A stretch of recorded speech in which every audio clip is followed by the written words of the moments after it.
On vous souhaite la bienvenue à ériclatour.com. C'est une émission entièrement dédiée aujourd'hui aux services aux entreprises offerts par la Commission scolaire des Hautes-Rivières. Et c'est un service d'ailleurs qui existe depuis une trentaine d'années, entre autres pour la francisation du côté des immigrants, pour les fameuses attestations pour ceux qui n'ont pas le diplôme de secondaire 5, bref. Mais il y a aussi une formation particulière, hygiène et salubrité, où il y a des manques criants, pénurie de main-d'œuvre, oui, mais dans ce secteur-là en particulier. Bref, on fait le tour de la question aujourd'hui même à cette émission.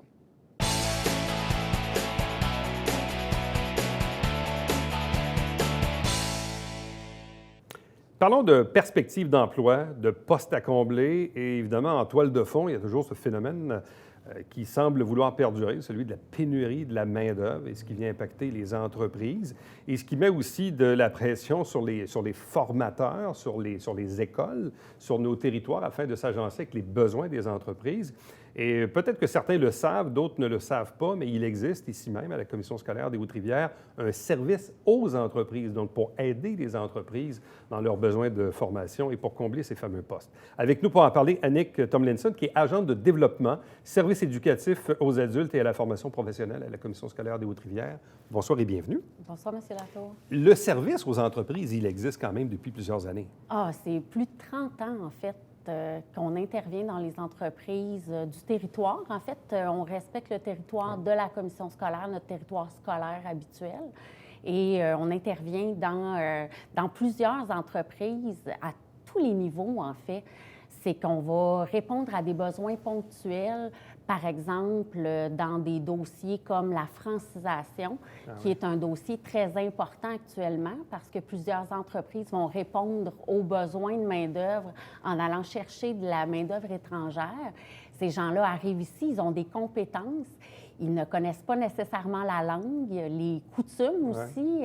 Donc, on offre en partenariat avec Service Québec, peut-être plusieurs entreprises ne le savent pas, mais on peut offrir de la francisation directement en entreprise, en milieu de travail et obtenir des subventions. Les entreprises peuvent obtenir des subventions pour faciliter, en fait, là, la formation.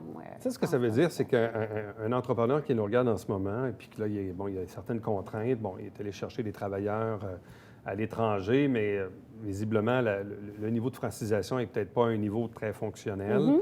Et là, il vous appelle à la commission scolaire, service aux entreprises, et vous allez être capable de pouvoir aider ces entreprises-là. Tout à fait. Puis qui de mieux qu'une commission scolaire, d'un organisme scolaire pour offrir de la formation. Donc, nous, on a des gens qui sont spécialisés. On a un programme de francisation ici à la commission scolaire pour les gens qui peuvent le faire là, à temps plein.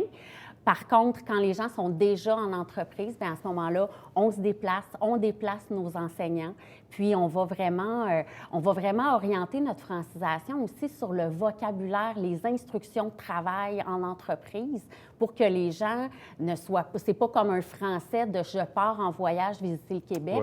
C'est vraiment un français qui est orienté sur les tâches et le milieu de travail. Et ça, ce support-là, il peut durer combien de temps? C'est des cours qui s'échelonnent sur des semaines, sur des mois? Bien, en fait, on va toujours y aller avec le besoin de l'entreprise. Si l'entreprise nous dit, bien, écoutez, nous, on aurait 3 heures par semaine où on peut dégager nos gens, on va y aller avec une formule 3 heures par semaine. Normalement, on va offrir à peu près entre 30 et 60 heures de francisation, des fois un petit peu plus quand c'est nécessaire, mais évidemment, on est en mesure de répondre aux besoins de manière très personnalisée, je dirais. Bon. Outre la francisation, quels sont les autres volets auxquels vous êtes appelés à intervenir pour aider les entreprises? On va intervenir aussi en compétences, amélioration, rehaussement des compétences de base en français, mathématiques. Vous seriez surpris, M. Latour, de voir à quel point, des fois, la règle de 3 va être loin un petit peu là, dans les préoccupations. Donc, on va aller rehausser les capacités de calcul des gens qui sont en place, capacité de lecture aussi pour les instructions de travail, les manuels qu'ils ont à lire. Donc, puis on peut aller dans cette préparation-là jusqu'à réactiver les connaissances du secondaire pour amener les gens à aller passer un examen qu'on appelle l'attestation d'équivalence de niveau de scolarité, qui est ce qu'on appelle l'équivalent du secondaire 5. Là. Donc, quelqu'un qui n'aurait pas terminé son secondaire 5 et qui, là, en cours de route, où son employeur se rend compte qu'il y a peut-être certaines difficultés ou certaines carences, pourra aller chercher une attestation et un support, comme vous dites. C'est un peu comme si on vient, je ne sais pas, réveiller de vieux apprentissages. C'est exactement ça. On dépoussière un petit Ouais. peu les meubles, on ressort des connaissances qui sont peut-être un petit peu enfouies profondément. Puis à ce moment-là, bien, la personne qui n'a pas été à l'école depuis les 20 dernières années, bien là, va se sentir prête à aller passer un examen. Mais ça peut être tout simplement de rehausser les compétences de base point sans qu'on en vienne à l'attestation d'équivalence. Quelle est la réelle valeur d'une attestation? Est-ce que c'est vraiment l'équivalent du diplôme d'études secondaires? C'est sûr que je vous dirais au niveau des connaissances, je ne suis pas une spécialiste en domaine, mais au niveau des connaissances, quelqu'un qui aurait fait vraiment son DES en entier, l'autre reste une équivalence. Donc, on va aller tester la personne dans quelques examens en français, mathématiques, anglais, sciences. Mais la personne qui possède cette attestation sera quand même probablement mieux équipée pour affronter la suite des choses là, dans son propre cheminement. De plus en plus, en fait, c'est que les employeurs vont accepter l'attestation d'équivalence au même titre qu'ils vont accepter le DES quand ils l'exigent dans les conditions d'embauche. Ah oui.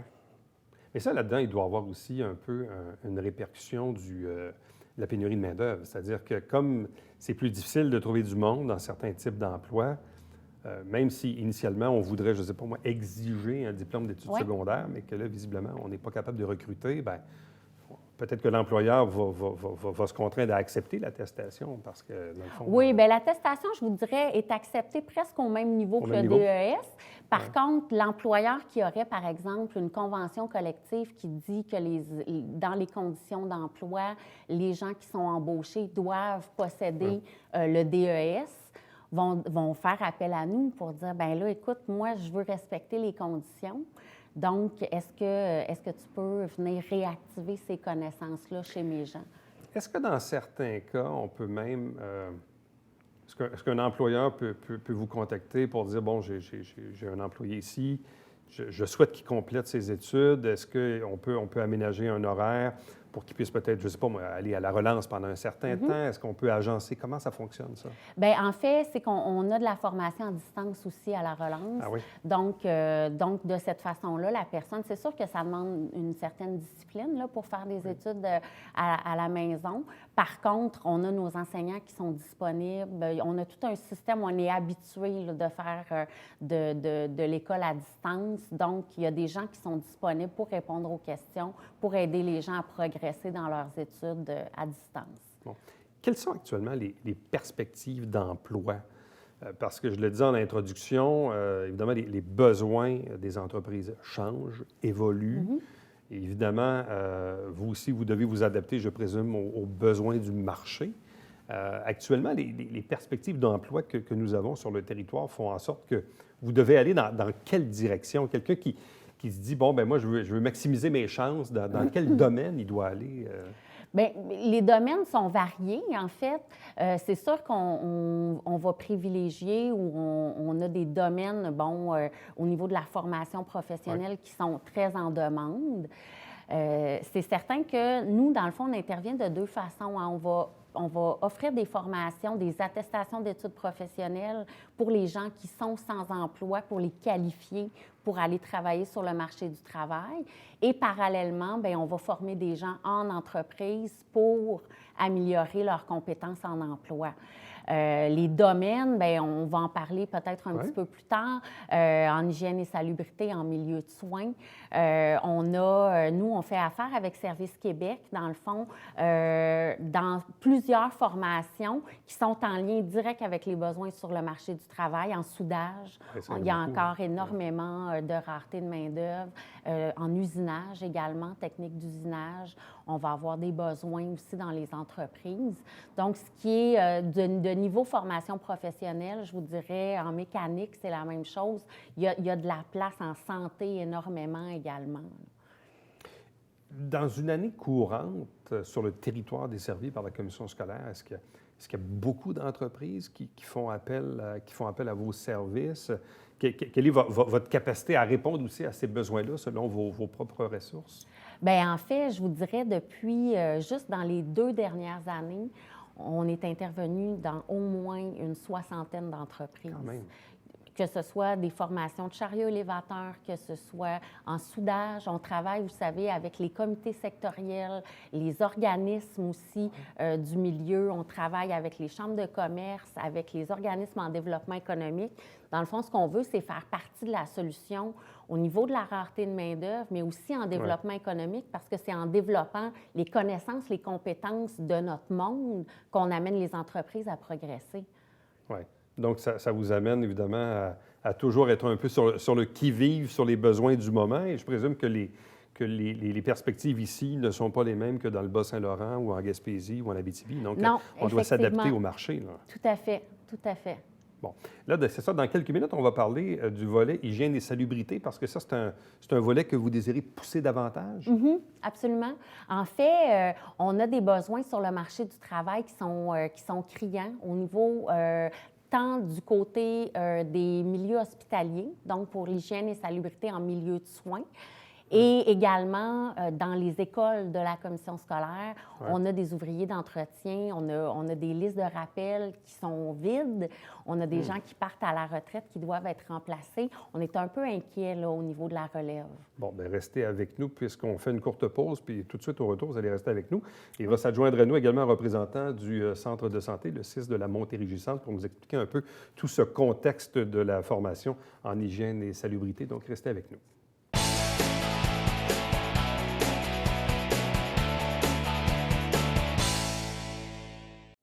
Mesdames et messieurs, bonjour et bienvenue à la Justice entre nous. Mon nom est Serge.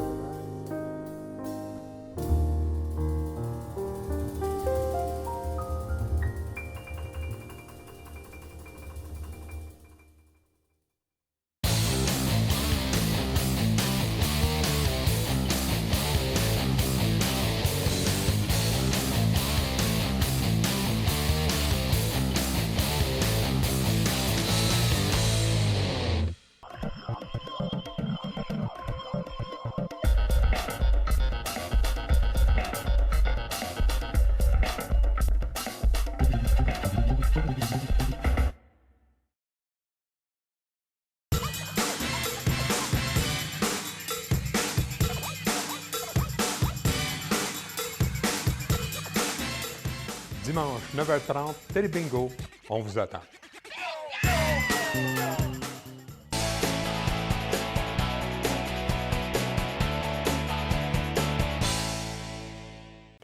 On poursuit la discussion sur le volet services aux entreprises offert par la Commission scolaire des Hautes-Rivières depuis une trentaine d'années déjà. Tantôt, on parlait des perspectives d'emploi, on parlait des différents volets, francisation entre autres, attestation par rapport aux compétences, aux connaissances.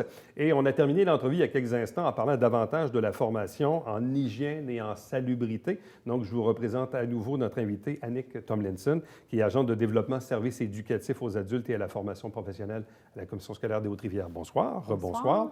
De même que M. Christian Bussière, il est chef de service attraction, rétention et dotation au CIS de la Montérégie-Centre. Bonsoir et bienvenue. Bonsoir, M. Astor. Donc, pourquoi accorder autant d'importance à cette formation en hygiène et en salubrité? Pourquoi on met vraiment, comme on dit, on met la lumière sur ce volet-là? Pour répondre, évidemment, quand on donne des formations, on est toujours préoccupé des possibilités d'emploi par la suite.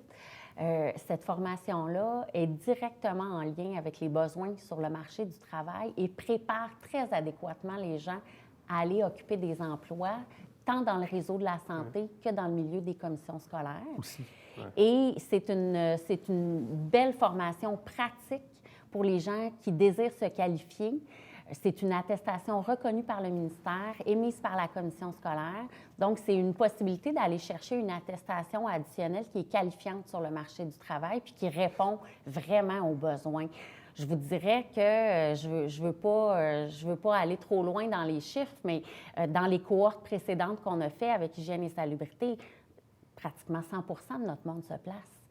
Donc, c'est évidemment une formation qu'on veut offrir à la population pour les amener sur le marché du travail dans des conditions intéressantes aussi. Parce que souvent, quand on parle des centres intégrés de services et de santé, les fameux 6 en question, souvent, il y a des campagnes de recrutement pour les infirmières auxiliaires et les préposés aux bénéficiaires. Ça revient à l'année parce qu'il y a des besoins de main-d'œuvre criants là-dedans, il y a beaucoup de mises à la retraite et tout ça. Mais visiblement, aussi dans le monde de l'hygiène et de la salubrité, les 6 rencontrent probablement le même phénomène aussi. Bien, je dirais plus que ça, M. Latour. En fait, on est 11 000 employés au CIS de la Montérégie-Centre. Donc, c'est une mini-ville en soi. En quelque sorte, on a besoin autant d'hygiène de salubrité que de préposés aux services alimentaires, que de différents corps de métier, autant d'électriciens. Si on revient au niveau de l'hygiène de salubrité, effectivement, on a plus de 300 employés qui œuvrent dans un de nos établissements. On parle de 2 centres hospitaliers, on parle de 8 centres d'hébergement, on parle de 5 CLSC. Ouais. Donc, on a des besoins pour s'assurer que ces gens-là offrent un milieu sécuritaire de travail, mais aussi offrent un milieu exempt, ou du moins le plus possible, de pathogènes, de contagion, là, de matériel infectieux. Mais actuellement, là, disons, vous dites, on a à peu près 300 personnes qui font ça là, dans les hôpitaux, les CHSLD puis les CLSC du territoire. Êtes-vous confronté à des gens qui prennent leur retraite? Avez-vous un gros volume d'employés qui s'en va à la retraite? Bien, juste pour hygiène de salubrité, pour combler nos manques en personnel, on a besoin de facilement actuellement de 30 à 35 personnes qui nous manquent dans nos rangs actuellement. Donc, actuellement, là, demain matin, si j'ai 30 personnes dans la rue qui souhaitent travailler chez moi, bien, je les embauche.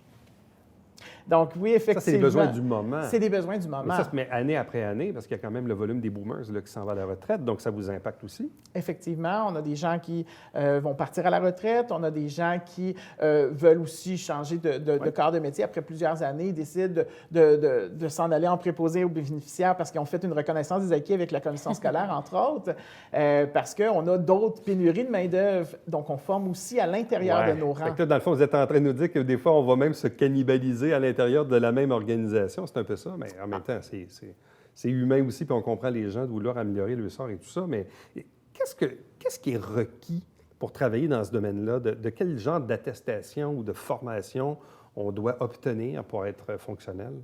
Bien, nous, on est régi par une nomenclature au niveau du réseau de la santé. Donc, un peu comme Mme Annick mentionnait tout à l'heure, on n'a pas le choix des exigences minimales. Donc, moi, pour avoir une personne qui veut œuvrer en hygiène de salubrité, je dois demander minimalement un secondaire 5.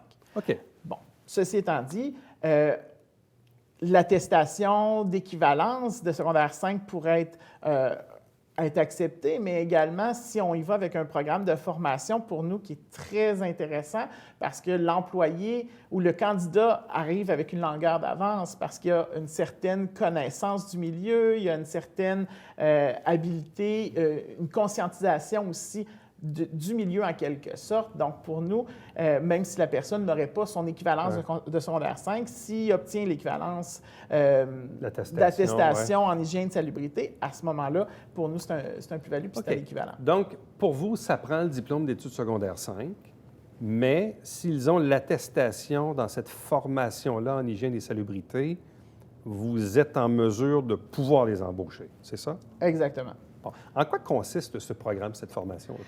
En fait, c'est une formation de 525 heures qui est répartie sur 9 compétences. Vous savez, maintenant, les programmes de formation professionnelle, c'est défini par compétences. Donc, on va avoir des compétences comme, bien évidemment, se situer par rapport au métier et la formation, quelles sont les conditions d'emploi et tout ça. On va avoir des compétences qui s'appellent prévenir les infections et la contamination, justement, dont on parlait. Entretenir les lieux spécialisés. Est-ce qu'on nettoie de la même façon une salle d'opération versus la chambre d'un patient qui a été mis en quarantaine? Il y a peut-être des différences. Quels produits je vais utiliser? Quelle technique de travail? Comment éviter la contamination croisée?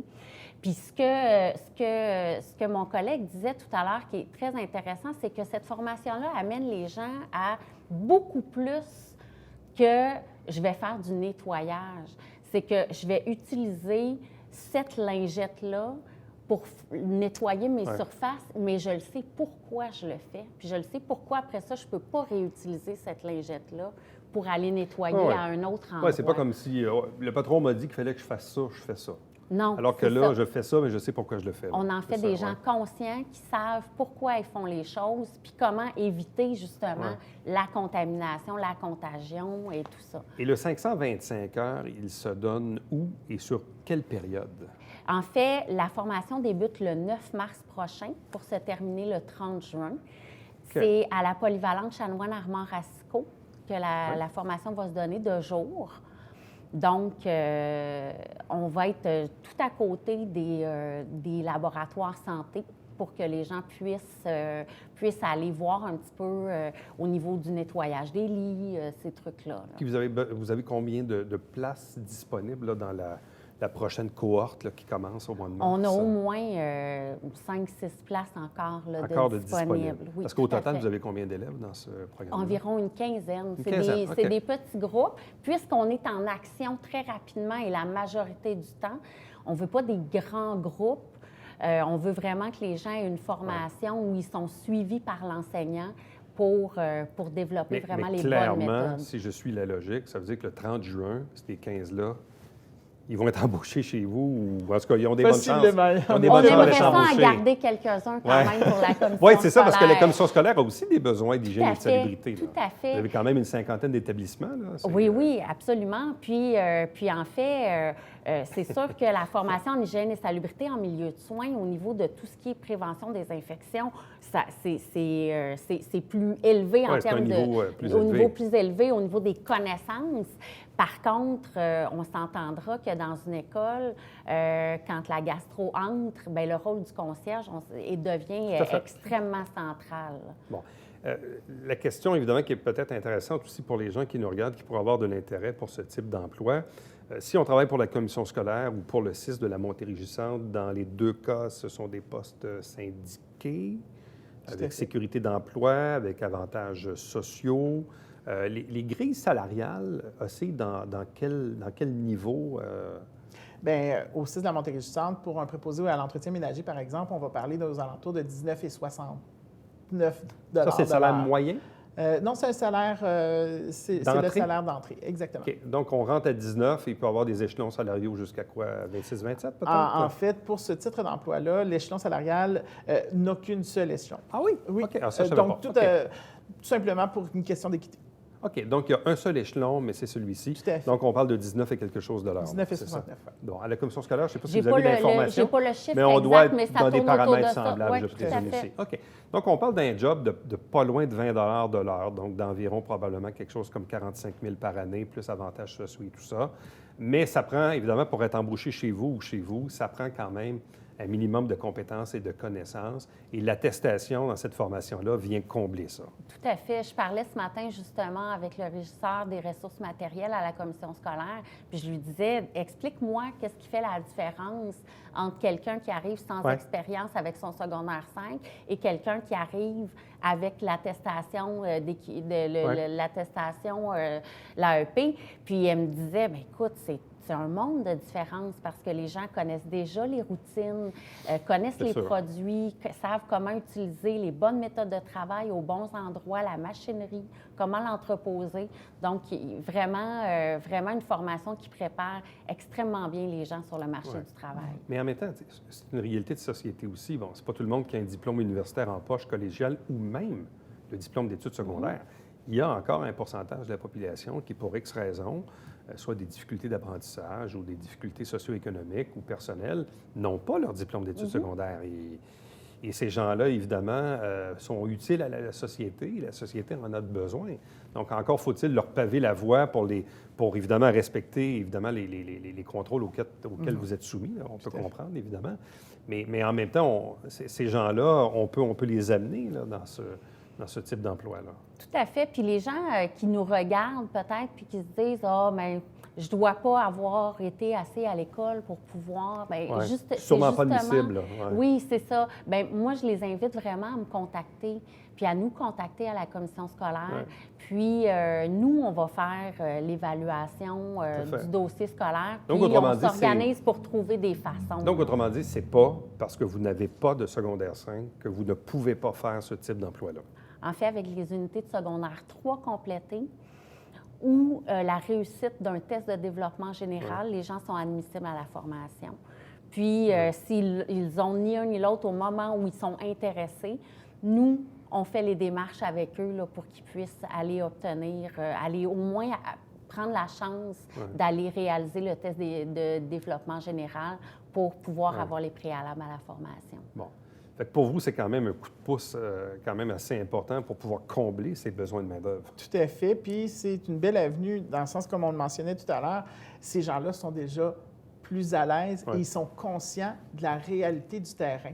Parce que c'est pas toujours évident de rentrer dans le réseau de la santé puis de s'assurer de travailler en complémentarité avec les autres types d'emplois puis ou en fonction d'un milieu plus isolé, par exemple, là, en isolation. Donc, formation en hygiène et salubrité, donc via le service aux entreprises de la Commission scolaire des Hautes-Rivières, collaboration, bien sûr, avec le CIS de la Montérégie-Centre qui a des besoins de main-d'œuvre, tout comme la Commission scolaire aussi. Donc, à vous deux, merci beaucoup, puis bonne chance pour la suite. Merci à vous. Bonne journée. Restez avec nous, puisqu'au retour, on vous présente le Bavière quotidien.